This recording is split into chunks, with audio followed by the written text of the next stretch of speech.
Hi, hello, and welcome. Welcome to our show.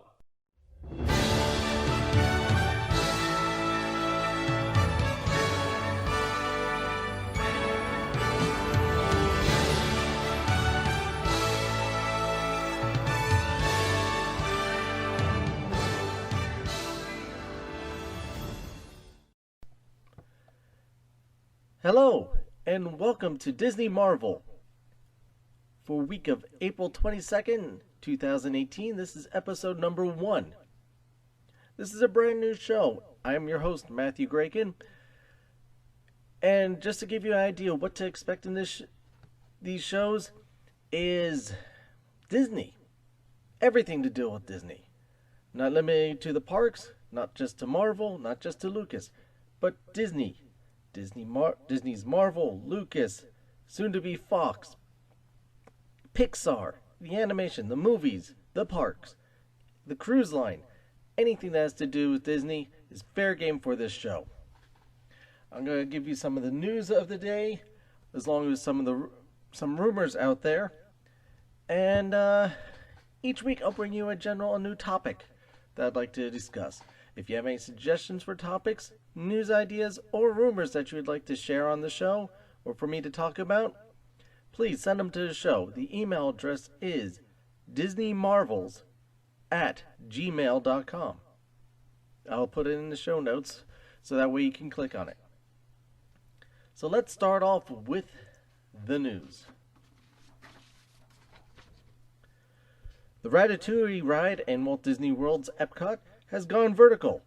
Still on track for a 2020 opening, presumably. Disney's new park app that they will be rolling out this summer is supposed to take the pains out of long lines. The location-based app will activate events around the park, possibly through AR or Wi-Fi. The My Disney Experience app is not going away though. It will still be part of your vacation planning and vacation experience in the parks. This is supposed to be maybe something to help take the kids' minds off of the 45-minute plus hour lines that you have to be standing in. But there's also a prize with some of the games, a move to the front of the line prize. So there's going to be a very competitive app once it gets going. At least that's the theory. Dancing with the Stars athletes will be starting April 30th. Check on ABC. Check your local listings for time. Marvel's Avengers Infinity War comes out this Friday, April 27th, worldwide. If you haven't gotten your tickets already for opening day, good luck. There may still be some available, but you may have to wait a while to be able to see this one.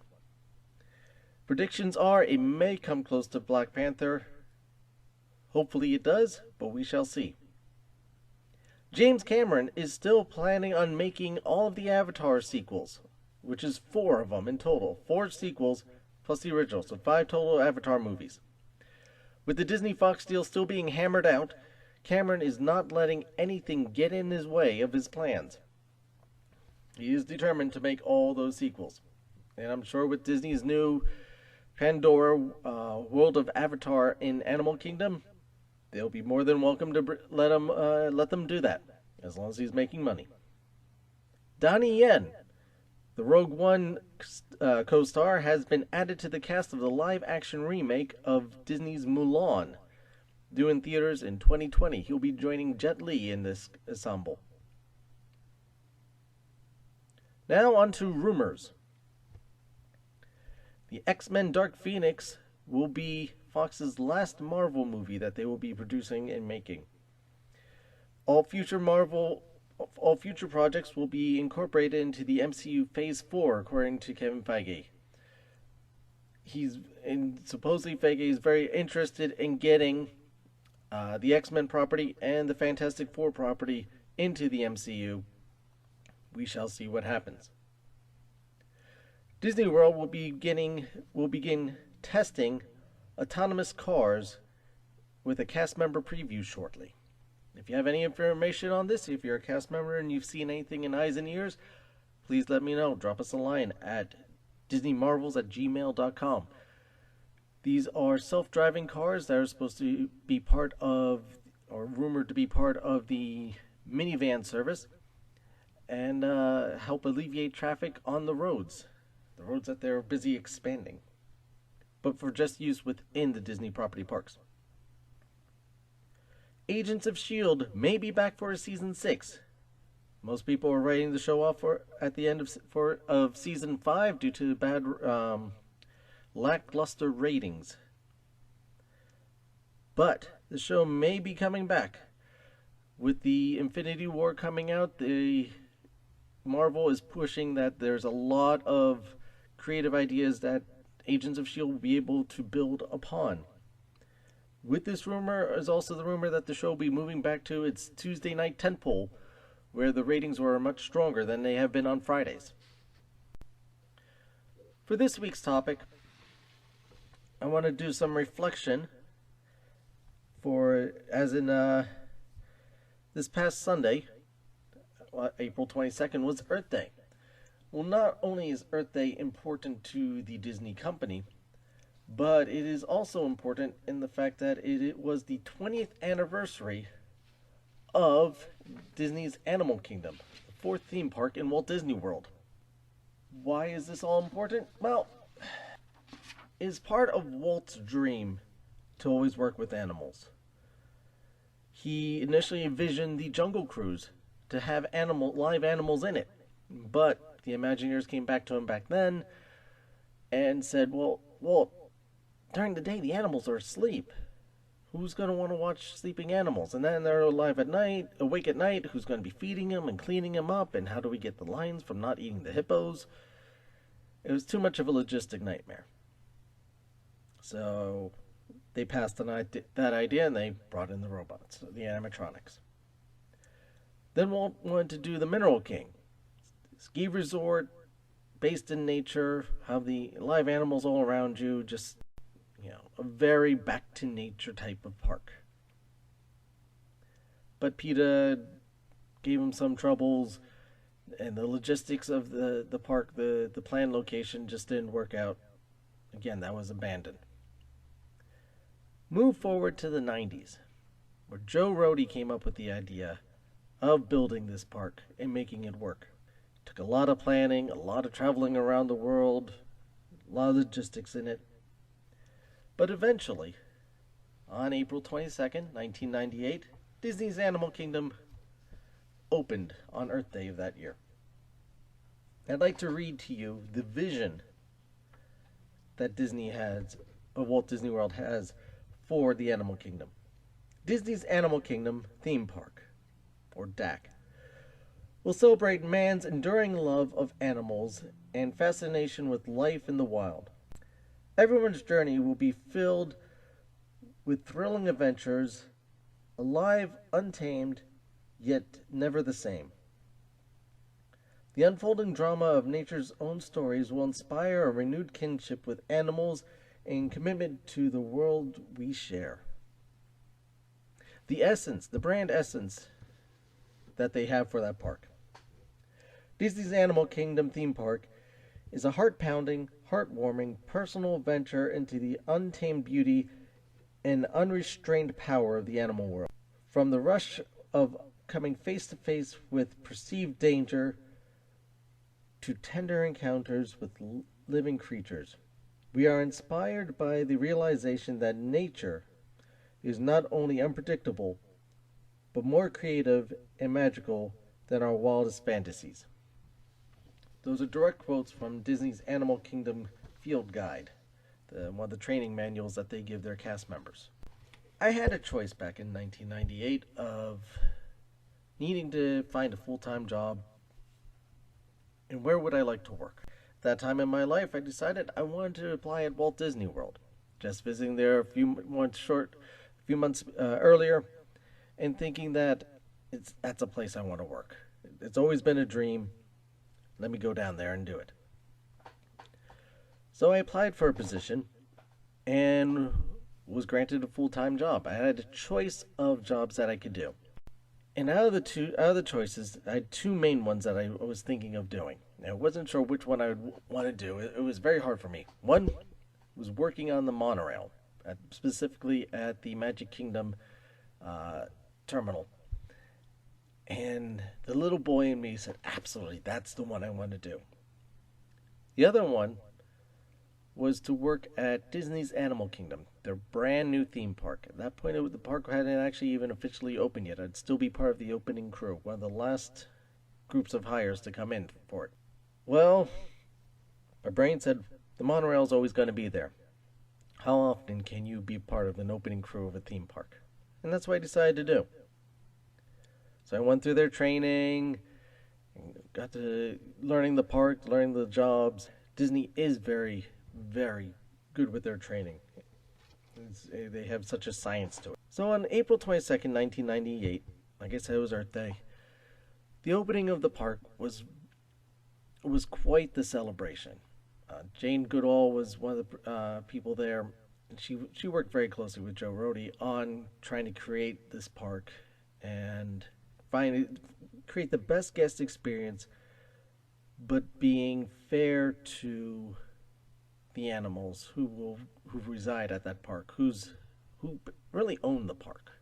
But some of the things going on that day, they had the stage set up in the cast member parking front of the guest parking lot. I'm sorry, it was the guest parking lot that they had the stage set up where Michael Eisner did his presentation, and they had everything going on.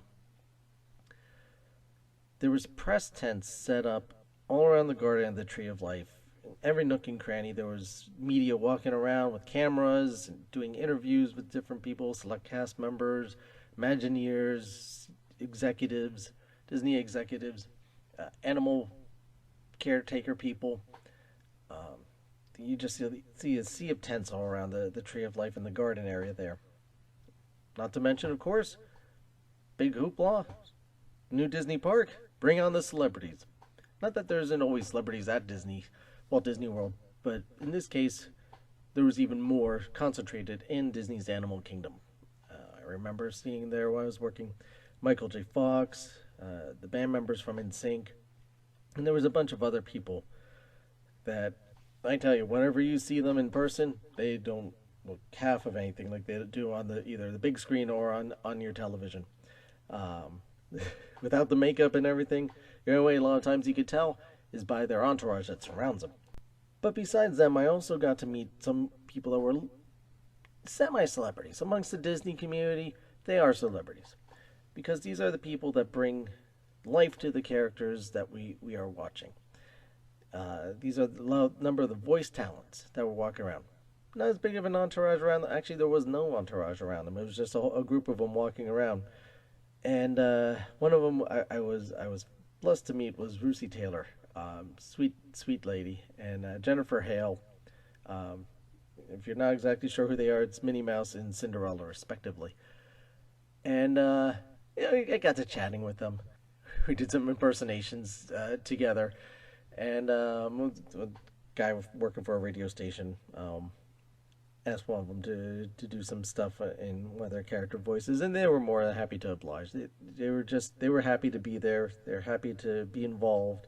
It was a great group of people.